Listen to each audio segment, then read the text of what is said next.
ke-25. Kalau kita lihat daripada bulan Ramadan kemarin, begitu banyak amal baik, amal soleh kita lepas. Kalau boleh jujur ya, banyak sekali ini Habib sering sampaikan. Padahal sesungguhnya hampir semua amal ibadah bulan Ramadan itu bisa kita lanjutkan di luar Ramadan. Semua amal ibadah kecuali sikap sholat tarawih yang tidak mungkin kita lanjutkan di luar Ramadan. Kecuali itu, yang lainnya bisa, termasuk puasa itu sendiri. Habib ucapkan mabruk, berkah barakallahu fikum pada ikhwan yang sudah menyelesaikan puasa sita Syawal. Puasa 6 kata orang Jawa itu nyawalan, nyawalan dulu katanya, menyelesaikan puasa sita Syawal baru balik mudik, nyawalan jadi sita Syawal puasa 6. Itu bukti kalau kita bisa lanjutkan puasa, bahkan Senin Kamis bisa kita lanjutkan, fadilahnya luar biasa. Amal soleh lain yang kita tinggalkan banyak, di antaranya yang sangat menyedihkan, yang terpisah dari kita sekarang Al-Quran.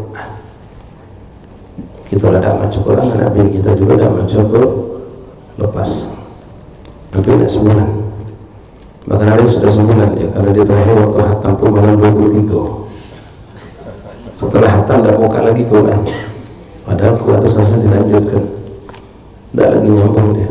Dia pernah pikir, malam 23, kalau aku nyambung, tak bakal hatam juga.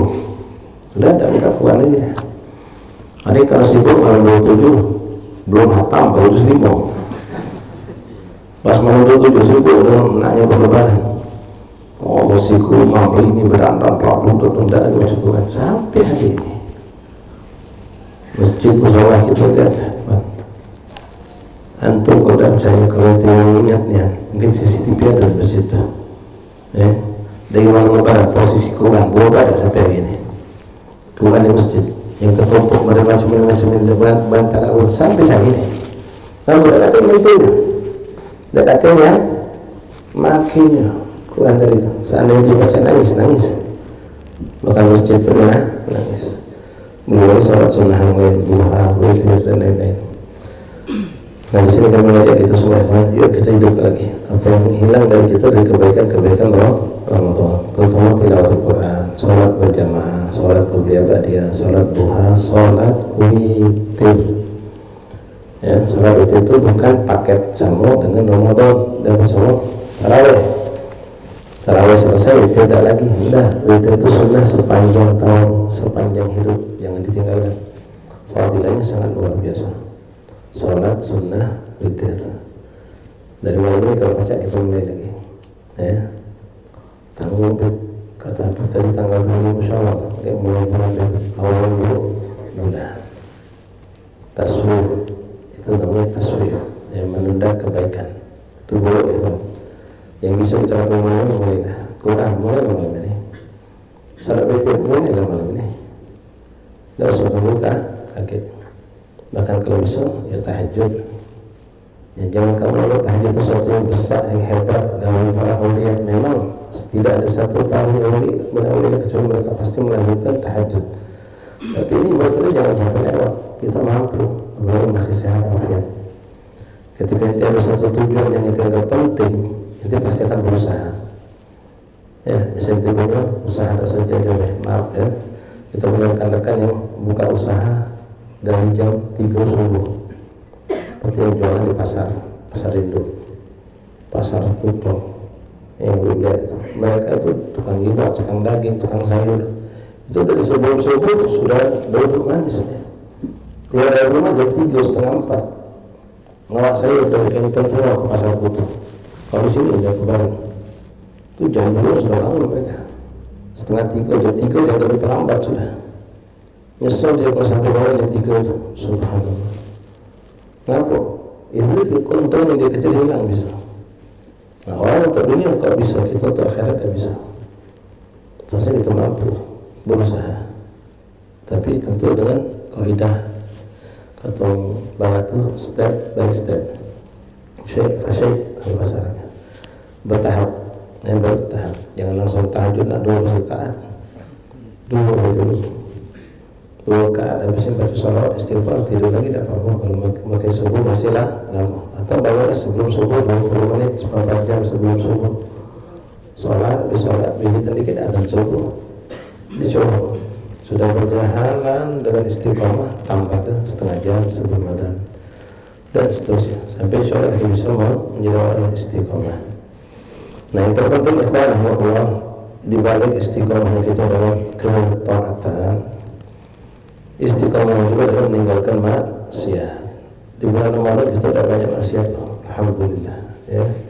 Mata kita jaga, telinga kita jaga, mulut kita jaga. Bahkan kita orang awamnya ketika bulan puasa kemarin pas siang kita lagi duduk dewan pada subhanallah ya. Lagi duduk dewan pas buka HP ada gambar ada benar astagfirullah gitu, astagfirullah ya. Puasa cuma saya ini pas malam lagi dulu ngapa sudah selesai dia kalau sudah sampai maghrib tadi puasa habis maghrib nengok yang juga lanjut Ikhwan, kalau maksiat ini terus dosa. Di siang hari dosa, di malam hari tetap ada dosa. Sama siapa lagi nih? Ya, tuh kamu perlu digarisbawahi. Banyak orang salah kaprah. Nengok gambar-gambar tidak benar, nengok film tidak benar, itu haram kalau masih bujangan. Kalau sudah tahu tidak apa-apa, siapa ngomong? Itu kaidah pemerintah. Kalau pemerintah belum kaidah, jangan ada masih muda dulu, anak masih SMP, SMA. Itu kalau film yang ada galak kelabu-kelabu itu ada tulisannya 17 tahun ke atas. Sekarang naik 18. Ya. Seakan-akan kalau sudah 17 tahun boleh nonton itu. Bahkan seorang ayah menegur anaknya, oh ini akan masih kecil kaget kalau 17 tahun boleh nonton itu. No. Kan itu kenyataannya. Nah, ada orang anak muda-mudi ini na'udzubillah ikhwan kamu tidak melakukan. Ya, nasihatkan terutama yang belum menikah dan yang sudah menikah. Maaf termasuk penting sudah tua-tua. Mereka punya prasangka kalau masih bujang masih gadis haram, tapi kalau sudah suami istri halal. Bahkan sampai mereka itu kalau nonton lain-lain suami istri menganggap tidak apa-apa. Ya, masih ingat kan ada kasus itu kemarin itu. Aku juga anak muda kan 18 tahun lagi. Jadi dibolehkan sahabat Allah haram. Inti bujang haram, setelah kawin haram, sampai tua bangku haram, setelah bercucung, bercicit sekalipun. Umurnya sudah 80, nyok cuma itu haram itu, bukan menjadi haram. Nah, ini kita perlu belajar ikhwan rahimahullah. Kembali kepada masalah istiqomah. Kembali kepada bab masalah istiqomah. Jadi istiqomah di antara faktor yang paling kuat mempengaruhi kita adalah lingkungan yang akan membuat kita bisa istiqomah. Dalam lagi pergi haji, musim haji. Ada budak muda berduit badan sehat walafiat. Kita lanjutkan pergi haji, Habib kaget Habib, aku belum 40 aja. Ngapa takut kalau belum 40 lagi balik haji masih goyang. Siapa ngomong 40? Ya, saat itu murid baru 29, 28. Nah, nunggu 40, kalau masih punya duit. Dan siapa ngomong nunggu 40 itu baru istiqomah. Kalau dari sekarang, ikhwan kamu sekarang umur 19, 20, 25, 30 tidak meneruskan jadi tembus 40 bengkok seterusnya. Bukan saya ngomong, maaf belum haddad. Dan kita harus sampai ketika belum selesai Habib di Masjid Al-Kidul. Kalau seorang itu sampai tembus umur 40 masih gimbal, masih bengkok, masih hidupnya kacau, tembus 40 akan sangat sulit dia untuk kembali. Jadi 40 kata istiqomah itu dimulai dari 30 itu, bahkan dari sebelum 30. Kita luruskan diri kita. 40 kita kunci. Untuk insya Allah kalau orang sudah dari sekarang umur macam kamu kebanyakan ini umur 40, umur 25, 40, umur 30 sudah lempar istiqomah. Apalagi dengan sunnah Rasulullah, dengan tahajud tadi dan tidak berkurang dengan segala kebaikan, sudah bisa menahan diri dari kemaksiatan, terus istiqomah, tetapi dibantu oleh lingkungan tadi juga. Tembus 40 insya Allah akan. Memang umur 40 itu memang standar, jadi satu standar dalam syariat. Kalau kiai-kiai dulu, nama ulama dulu, kalau nak uji amalan yang berat, nunggu umur 40, karena kematangan ada di situ. Berkiaskan kepada Rasulullah.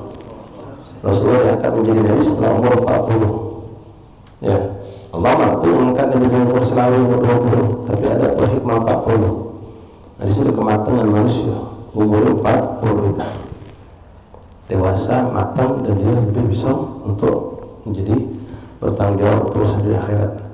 Nah, untuk istiqamah umur 40 tadi dia harus mulai dari di bawah 40, bahkan di bawah 30.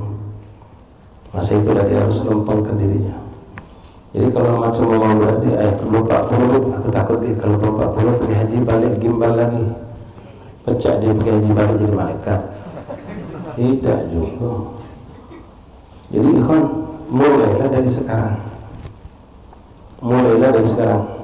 Apalagi maaf kamu yang masih bujang, mulailah saat kamu bujang. Berapa banyak uang begitu kawin berubah, gimbal dia langsung. Kalau kemarin bujang nanti berubah macam-macam. Dan tidak ada pengaruh orang yang pengaruhi dia. Begitu dia kawin, kadang-kadang kita jadi makmum, bini jadi imam. Akhirnya jadilah kita suami yang salehah. Ya, bini atau kita lalu. Nak ke majlis sudah, jadilah sikap seminggu. Tiap hari macam jadi kiai boleh kau. Tak ada orang yang jadi kiai. Kita nak pergi majlis tiap hari mana ni? Jadi kiai kau tu jadi. Nak sedekah, biasa kita masya Allah sedekah. Entah bini kita ni. Payah duit tunjuk orang terus anak bini, duit tunjuk pun. Mulai berubah tu, jadi pelik. Aku nak kahwin juga cari yang soleha, cari yang baik. Nah istiqomah ini dari muda ya kan. Karena fase kehidupan setelah menikah itu akan berbeda lagi. Ya, kamu ketika jomblo macam ini, maaf ya, minta maaf.